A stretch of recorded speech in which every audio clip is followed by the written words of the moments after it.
Sharada jewellers తెలంగాణలో మొట్టమొదటి factory outlet మన కొత్తపేటలో ఫిబ్రవరి 14న గొప్ప శుభారంభం. ఈ రాష్ట్రంలో ఉన్నటువంటి అన్ని వర్గాల వారిని కూడా ఇప్పుడే మన మిత్రుడు కమలాకర్ గారు కూడా చెప్పారు. ఓన్లీ బీసీలనే చేస్తారా, అందరినీ చేస్తారా, బీసీలు చేస్తే మాకు నష్టం జరుగుతుంది లేదు. ఓన్లీ బీసీలు కాదు, రాష్ట్రంలో ఉన్నటువంటి అందరినీ సర్వే చేస్తాం, ప్రతి ఇంటి సర్వే చేస్తాం, ఈ రాష్ట్రంలో ఉన్న అన్ని కులాలని సర్వే చేస్తాం, కులాలతో పాటు ఆర్థిక స్థితిగతులన్నీ కూడా దీంట్లో సర్వే చేస్తాం, అన్నిటినీ పొందుపరుస్తాం. మొత్తం యావత్తు ఈ రాష్ట్రంలో ఉన్నటువంటి సంపద అంతా కూడా ఎక్కడెక్కడ కేంద్రీకృతమైంది, ఆ సంపద ఈ రాష్ట్రంలో ఉన్న జనాభా దామాషా ప్రకారం ఏ రకంగా డిస్ట్రిబ్యూట్ చేయడానికి అవకాశాలు ఉన్నాయా లేదా, ఏ రకంగా పోయింది, వాళ్ళు ఏ రకంగా చేయాలి అనే దానికోసం సమగ్రంగా సర్వే చేస్తాం.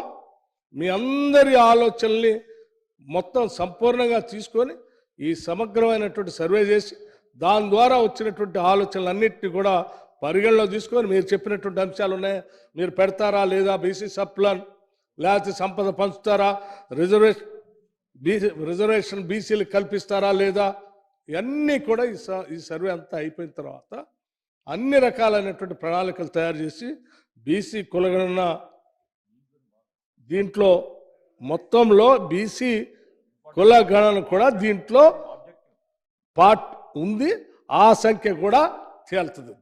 ఇప్పుడే కమలాకర్ గారు చెప్తూ బీహార్లో చేసిన సర్వేకి, లేకపోతే కర్ణాటకలో చేసినటువంటి సర్వేకి, లేకపోతే గతంలో ఇక్కడ స్థానిక సంస్థలకు సంబంధించినటువంటి రిజర్వేషన్ల గురించి పోతే సుప్రీంకోర్టులో 50% దాటకూడదు అని ఒక ఆలోచన ఉంది, దీనికి ఎట్లా సమాధానం చెప్తారు.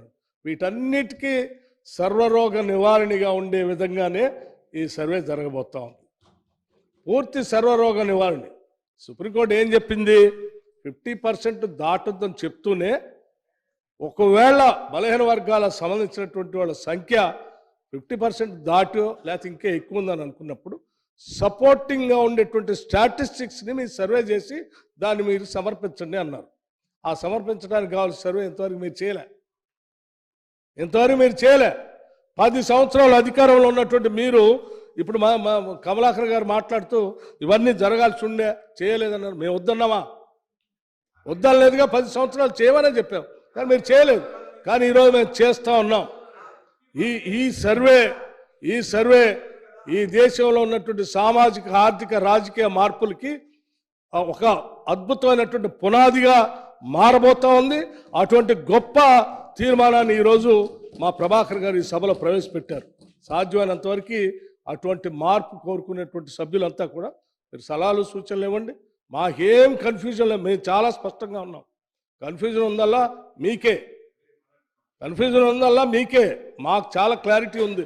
మేమేం చేయాలనుకుంటున్నాం, ఏ రకంగా సామాజికంగా, రాజకీయంగా, ఆర్థికంగా అన్ని వర్గాల ప్రజానీకానికి ఈ రాష్ట్ర సంపదని ఏ రకంగా పంచడం కోసం కావాల్సిన సమాచారం కోసం మేము చేసే కార్యక్రమాలన్నీ చేస్తూ ఉన్నాం.